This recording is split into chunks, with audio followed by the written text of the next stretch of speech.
दोस्तों, कभी कभी राजनीति का खेल इतना घटिया हो जाता है कि देखकर घिन आने लगती है। एक तरफ देश के बड़े बड़े मुद्दे जैसे महंगाई, बेरोजगारी, चीन की घुसपैठ, किसानों की बदहाली है, और दूसरी तरफ संसद के गलियारे में है व्यक्तिगत बदले की आग, पुराने दोस्त जो आज दुश्मन बन गए, और एक शब्द गद्दार जो अब हथियार बन गया है। दोस्तों, मैं शुभम गुप्ता आज आपके लिए एक ऐसी घटना लेकर आया हूं जो लोकसभा में गरिमा को तार तार कर रही है। बजट सत्र चल रहा है। देश उम्मीद लगाए बैठा है कि विपक्ष सवाल पूछेगा, देश के मुद्दे उठाएगा, लेकिन वहां क्या हो रहा है? विपक्ष के सबसे बड़े नेता राहुल गांधी एक केंद्रीय मंत्री को संसद परिसर में देखते ही चिल्ला रहे हैं और कह रहे हैं कि यहां एक गद्दार चल रहा है, देखिए इसका चेहरा, और फिर हाथ बढ़ाकर मुस्कुराते हुए बोल रहे हैं, हेलो भाई, मेरे गद्दार दोस्त। Here is a traitor walking right by. Take a look at the face. That's what it looks like. दोस्तों, क्या यही है विपक्ष के नेता का स्तर? क्या यही है वो परिपक्वता जिसकी उम्मीद देश करता है, या ये सिर्फ सस्ती लोकप्रियता की भूख है? आइए पूरी घटना को समझते हैं, क्योंकि ये सिर्फ एक बहस नहीं है, ये भारतीय राजनीति के पतन की एक और मिसाल है।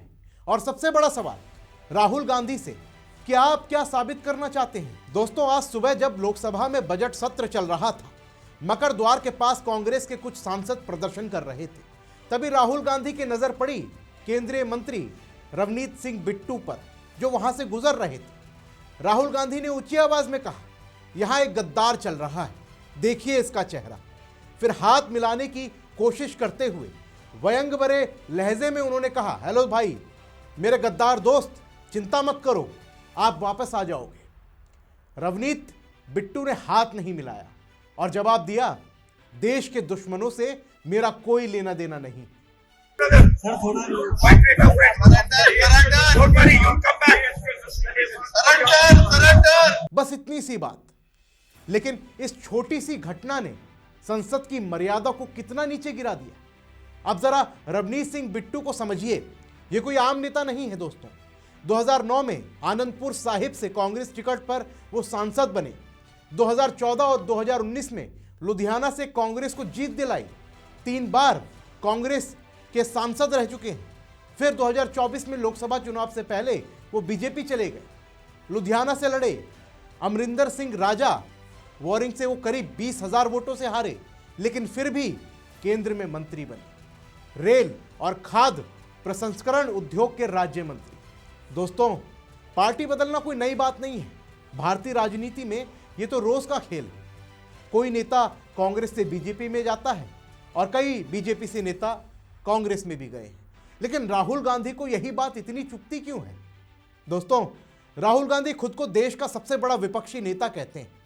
लोकसभा में वो प्रतिपक्ष हैं, लेकिन उनका व्यवहार स्कूली बच्चों जैसा है। संसद परिसर में खड़े होकर किसी को गद्दार चिल्लाना, हाथ मिलाने का नाटक करना, ये क्या है? परिपक्वता या सिर्फ कैमरे के लिए ड्रामा? दोस्तों सोचिए, देश महंगाई से मर रहा है, नौजवान नौकरी मांग रहे हैं, और राहुल गांधी का फोकस पुरानी रंजिश निकालना है। एक नेता जो कभी उनकी पार्टी में था, अब दूसरी पार्टी में चला गया है, तो वो गद्दार हो गया। अरे भाई, आपकी पार्टी में कितने लोग दूसरी पार्टियों से आए हैं? कितनों को आपने गले लगाया है? तो फिर ये दोहरापन क्यों, ये घटियापन क्यों? और सबसे बड़ी बात, ये वही राहुल गांधी हैं जिन्हें रवनीत बिट्टू ने सितंबर 2024 में देश का नंबर 1 टेररिस्ट कहा था। क्यों कहा था? क्योंकि राहुल गांधी ने अमेरिका में सिख समुदाय पर टिप्पणी की थी, जिसे बिट्टू ने सिखों को बांटने की कोशिश बताया।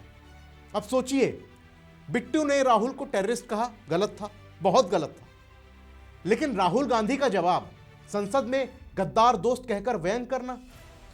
दोस्तों, ये जवाब नहीं है, ये छोटापन है, ये बदले की भावना है। ये साबित करता है कि राहुल गांधी में वो परिपक्वता नहीं है जो एक राष्ट्रीय नेता में होनी चाहिए।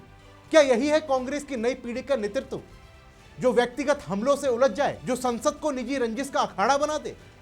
दोस्तों, संसद देश की सबसे ऊंची संस्था है। वहां भाषा की मर्यादा होती है, वहां विचारों की लड़ाई होती है, ना कि व्यक्तिगत गालियों की। लेकिन राहुल गांधी बार बार यही कर रहे हैं। कभी किसी को चाय वाला कहकर तंज कसते हैं, कभी किसी को गद्दार चिल्लाते हैं। राहुल जी, क्या यही है आपका राजनीतिक स्तर? क्या यही है आपकी परिपक्वता? और कांग्रेस के बाकी नेता वो चुप हैं, कोई नहीं बोलेगा, क्योंकि राहुल गांधी तो युवराज है ना। कोई सवाल नहीं उठाएगा कि यह व्यवहार देश को क्या संदेश दे रहा है।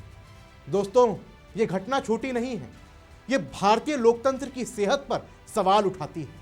जब विपक्ष का सबसे बड़ा नेता इस तरह का व्यवहार करेगा तो सरकार से क्या उम्मीद करेंगे?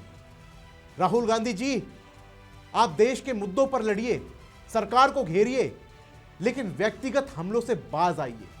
गद्दार दोस्त, ये वाला ड्रामा आप बंद कीजिए। देश आपसे बेहतर उम्मीद करता है, या शायद अब उम्मीद करना भी बेकार है। और दोस्तों, आप क्या सोचते हैं राहुल गांधी की इस हरकत पर?